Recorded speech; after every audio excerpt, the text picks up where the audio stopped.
Hello students, I am Anuradha and today I am going to teach you वर्ण। वर्ण हिंदी भाषा की सबसे छोटी मूल ध्वनि को कहते हैं। ठीक है, ये आपने क्लास 1 से पढ़ा होगा। आज मैं इसी को आपके सामने विस्तार से समझाने वाली हूँ। So let's begin the chapter. आज का हमारा टॉपिक है, जैसा कि मैंने यहाँ पहले लिख रखा है, वर्ण। वर्ण किसे कहते हैं, इसकी परिभाषा पहले देख लेते हैं। वर्ण लिखित भाषा की उस छोटी से छोटी मूल ध्वनि को कहते हैं जिसके टुकड़े नहीं किए जा सकते। Okay students, let's see.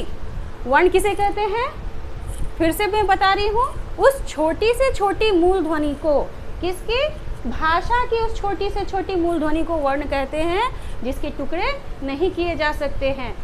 है ना, हम हिंदी भाषा बोलते हैं, हमारी राजभाषा है हिंदी, और हमारे देश में ऐसी अन्य भाषाएं भी साथ में बोली जाती हैं। तो आज हम जो बात करने जा रहे हैं वो हिंदी भाषा के वर्ण के बारे में करने जा रहे हैं। अब आगे मैं आपको वर्णमाला के बारे में बताने जा रही हूँ। वर्णमाला, तो बच्चों वर्णों के क्रमबद्ध समूह को हम लोग वर्णमाला कहते हैं। ये सब हम सभी जानते हैं, हमने इसे पढ़ रखा है, फिर भी आज हम इसे देखेंगे। हम वर्णमाला किसे कहते हैं, वर्णों के क्रमबद्ध समूह को।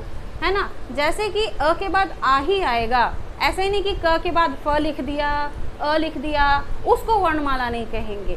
ठीक है, वर्णमाला में एक श्रृंखला बननी चाहिए, माला, जैसे माला होती है ना, वैसे ही माला बननी चाहिए।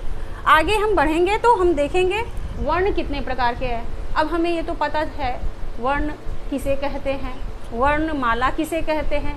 अब वर्ण कितने प्रकार के होते हैं, अब हम इसके बारे में भी जान लें। हिंदी भाषा में मुख्य रूप से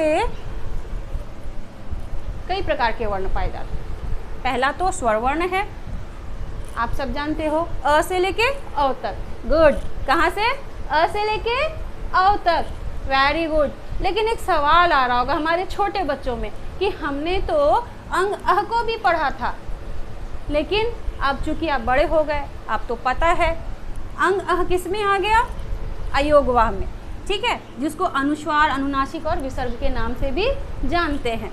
तो स्वर वर्ण में कौन कौन से वर्ण आए, अ, आ, ई, ह्रस्व उ, दीर्घ उ, री, ए, ऐ, ओ, औ, यही है हमारे स्वर वर्ण।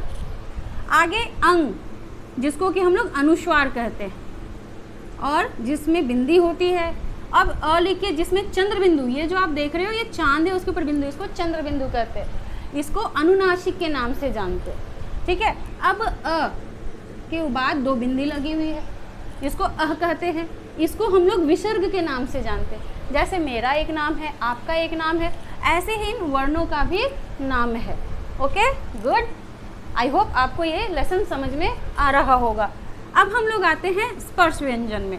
ठीक है, अभी व्यंजन वर्ण, एक होता है स्वर वर्ण जो कि हमने यहाँ देख लिया, दूसरा होता है व्यंजन वर्ण।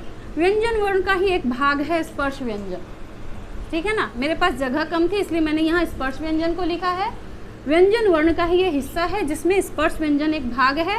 इसमें 5 वर्ग आते हैं। ठीक है, एक क वर्ग की फैमिली है, एक च वर्ग की फैमिली, एक ट वर्ग की है, त वर्ग की और प वर्ग की। आप देख रहे होगे सारे के सारे अधूरे हैं, हलंत लगे हुए। तो गुड, बहुत सारे बच्चों ने समझ लिया व्यंजन वर्ण क्या होते हैं, सभी अधूरे होते हैं। तो फिर पूरे कब होते हैं ये मैं आपको आगे बताऊंगी। तो देखो, क ख ग घ अंग, च छ ज झ इया, ट ठ ड ढ न, त थ द ध न, प फ ब भ म। तो इधर जो आप देख रहे हो, इधर जो आप देख रहे हो, ये इसके उच्चारण स्थान।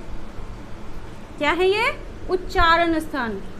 क वर्ग का उच्चारण हम लोग करते हैं कंठ से, वहीं च वर्ग का उच्चारण स्थान है तालु, ट वर्ग का उच्चारण स्थान है मूर्धा, त वर्ग का उच्चारण स्थान है दंत, और प वर्ग का उच्चारण है ओष्ठ।